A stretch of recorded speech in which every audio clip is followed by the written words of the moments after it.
नाज़रीन, हुकूमत भारतीय जासूस कुलभूषण यादव को कौंसलर रसाई और सजा के खिलाफ अपील दायर करने की ऑफर देने के बाद तनकीद की जद में है।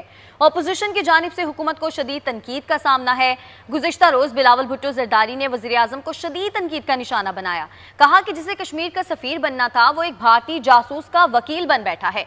हुकूमत भारतीय जासूस को NRO दे रही है, जबकि हुकूमत का ये कहना है कि पाकिस्तान आलमी अदालत के तकाजे पूरे कर रहा है।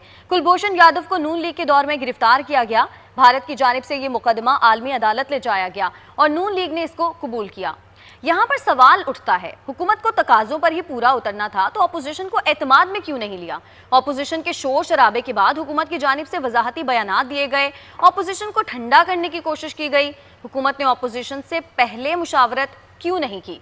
कुलभूषण को रिलीफ फराहम करने के लिए ऑर्डिनेंस पास किया गया। कुलभूषण को वकील फराहम करवाने के लिए अदालत का दरवाजा खटखटाया गया। क्या हुकूमत को अंदाजा नहीं था कि अपोजिशन की जानिब से सवालात उठाए जाएंगे, तनकीद की जाएगी? आखिर हुकूमत बैनुल अक़वामी सतह के अहम मामलात पर अपोजिशन से मुशावरत क्यों नहीं कर रही? अपोजिशन की जानिब से तनकीद पर कहा जा रहा है कि अपोजिशन का ये रवैया गैर जिम्मेदाराना है, मगर ये तो मुल्क की सियासत की रिवायत है। माजी में तहरीक इंसाफ की अगर बात की जाए तो नून लीग की हुकूमत पर इसी नौयत के इल्जामात वो लगाती रही है। नवाज शरीफ गद्दार, मोदी का यार, ये जुमले तहरीक इंसाफ के ही हैं। वज़ीर आज़म ने 2 साल पहले अपने एक ट्वीट में कहा था कि मोदी और नवाज शरीफ आपस में मिले हुए हैं। जब भी नवाज शरीफ पर कोई मुसीबत आती तो सरहदों पर तनाव बढ़ता और दहशतगर्दी के वाक़यात में इजाफा होता। क्या ये कोई मामूली इल्ज़ाम है? तहरीक इंसाफ का यही रवैया रहा है, हम करें तो ठीक, दूसरे करें तो गलत। पाकिस्तान तहरीक इंसाफ ने अपनी 2 साल हुकूमत में सिर्फ यू टर्न पर यू टर्न लिए हैं। नया पाकिस्तान बनाने के वादे, 1 करोड़ नौकरियां, 50 लाख घर देने के बड़े बड़े दावे ही रह गए। मईशत तबाह, महंगाई बेकाबू, डॉलर महंगा, ये वो तमाम तोहफे हैं जो अवाम को नए पाकिस्तान में दिए गए। इन्हीं तमाम तर मौज़ूआत के साथ प्रोग्राम का आगाज करते हैं और आपको अपना पहला क्लिप दिखाते हैं। हाँ, पूछे कौन सा यार मोदी का?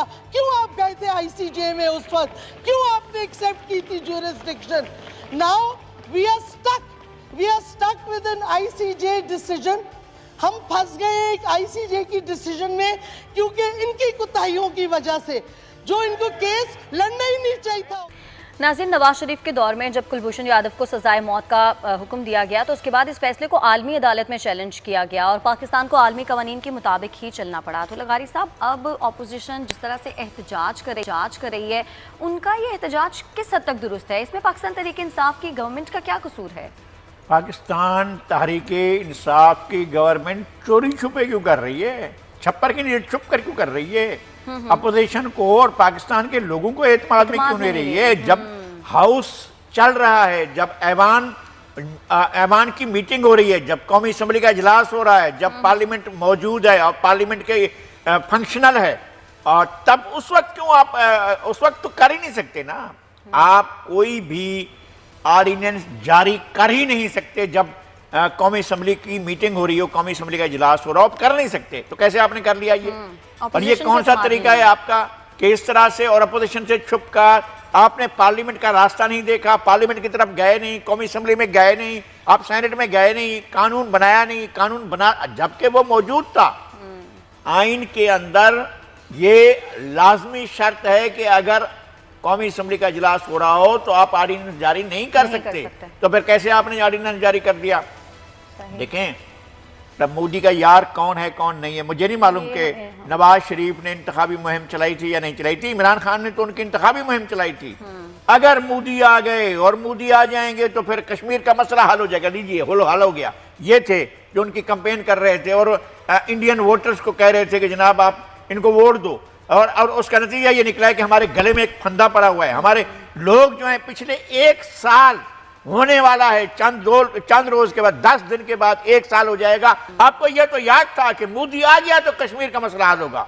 आप किस मुंह से ये कह रहे थे और आप किस तरह से ये चल रहे हैं? और लोग क्यों आप अंधेरे में रख रहे हैं पाकिस्तान के अवाम को, पाकिस्तान की कौम को, पाकिस्तान की अपोजिशन को, पाकिस्तान की पार्लियामेंट को, कौमी असम्बली को क्यों अंधेरे में रख रहे हैं? अंधेरे में रखना यही तो वजह है कि लोग चीख रहे हैं। चलें, ये गलती तो है हुकूमत की कि अपोजिशन को एतमाद में नहीं लिया, लेकिन लगारी साहब, अगर आलमी अदालत इंसाफ का हुक्म नहीं मानती है हमारी गवर्नमेंट तो ऑप्शन क्या रह जाता है? देखें, बात यह है कि कौमों को आबरूमंदाना फैसले करने होते हैं। कोई इज्जत भी कुछ चीज होती है। क्या आप नाक रगड़ते हुए कहेंगे कि जी हमने जो गलत किया था, गलत किया था, अब ले जाओ अपने आदमी को اور آپ ہار پھول پہنا کر کلبھوشن کو ان کے حوالے کر دیں گے؟ یہ تو نہیں ہو سکتا. قومی بنیادوں پر اسٹینڈ لینا, سارے کے سارے ادارے ایک ساتھ ہو جائیں اور کہیں کہ جناب ہماری قومی غیرت کا مسئلہ ہے, جائے اپنا جو کرنا ہے عالمی عدالت نے. ہم عالمی عدالت کی بات کیوں مانیں؟ ہمارے یہاں ٹرائل ہو چکا ہے اس کے اوپر, کورٹ مارشل ہوا ہے.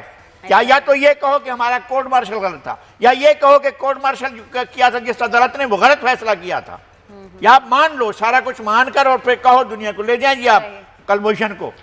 یہ کون سا طریقہ ہے کہ آپ قوم کو دھوکے میں رکھ کر اس طرح کا راستہ اختیار کریں؟ یا لغاری صاحب, کیا واقعی ایسا ہے کہ اس آرڈیننس سے کلبھوشن یادو کو این آر او مل جائے گا؟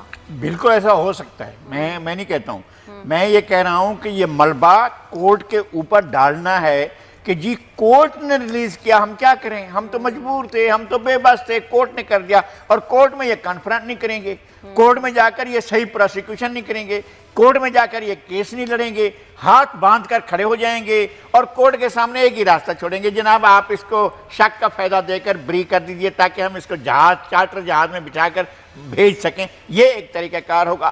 اور پھر ساری دنیا, ہم لوگ جو ہیں وہ کورٹ کے بارے میں سوال کرتے رہیں گے کہ جناب یہ تو کورٹ نے فیصلہ کر لیا تھا, ورنہ حکومت تو ایسا کرنے والی نہیں تھی. یہ ملبہ کورٹ پر میں آج بات یہ کر رہا ہوں, اور میں یہ بات ریکارڈ کے لیے کر رہا ہوں تاکہ ریکارڈ میں رہے اور لوگ اس کو بات کو پھر نکال کر دیکھیں کہ میں نے کیا کہا تھا. میں یہ کہہ رہا ہوں کہ حکومت یہ سارے کا سارا ملبہ کورٹ پر ڈالنا چاہتی ہے.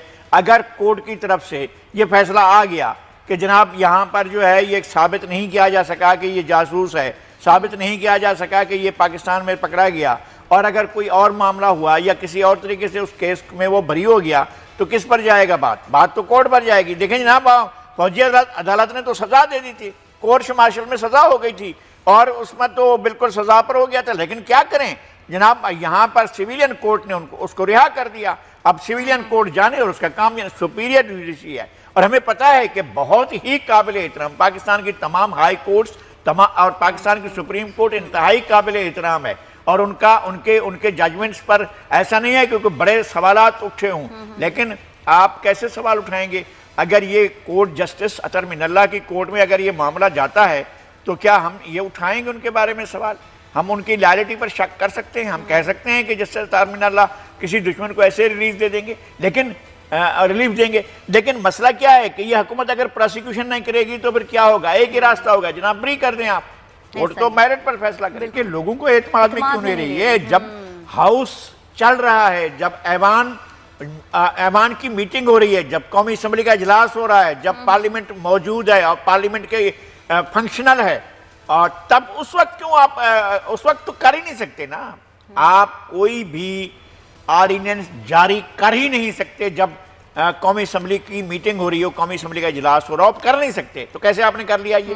اور یہ کون سا طریقہ ہے آپ کا کہ اس طرح سے اور اپوزیشن سے چھپ کر آپ نے پارلیمنٹ کا راستہ نہیں دیکھا, پارلیمنٹ کی طرف گئے نہیں, قومی اسمبلی میں گئے نہیں, آپ سینٹ میں گئے نہیں, قانون بنایا نہیں, جبکہ وہ موجود تھا. آئین کے اندر یہ لازمی شرط ہے کہ اگر قومی اسمبلی کا اجلاس ہو رہا ہو تو آپ آرڈیننس جاری نہیں کر سکتے. تو پھر کیسے آپ نے آرڈیننس جاری کر دیا؟ دیکھیں, تب مودی کا یار کون ہے کون نہیں ہے مجھے نہیں معلوم کہ نواز شریف نے انتخابی مہم چلائی تھی یا نہیں چلائی تھی. عمران خان نے تو ان کی انتخابی مہم چلائی تھی. اگر مودی آ گئے اور مودی آ جائیں گے تو پھر کشمیر کا مسئلہ حل ہو جائے گا. لیجیے حل ہو گیا. یہ تھے جو ان کی کمپین کر رہے تھے اور انڈین ووٹرز کو کہہ رہے تھے کہ جناب آپ ان کو ووٹ دو, اور اس کا نتیجہ یہ نکلا ہے کہ ہمارے گلے میں ایک پھندا پڑا ہوا ہے.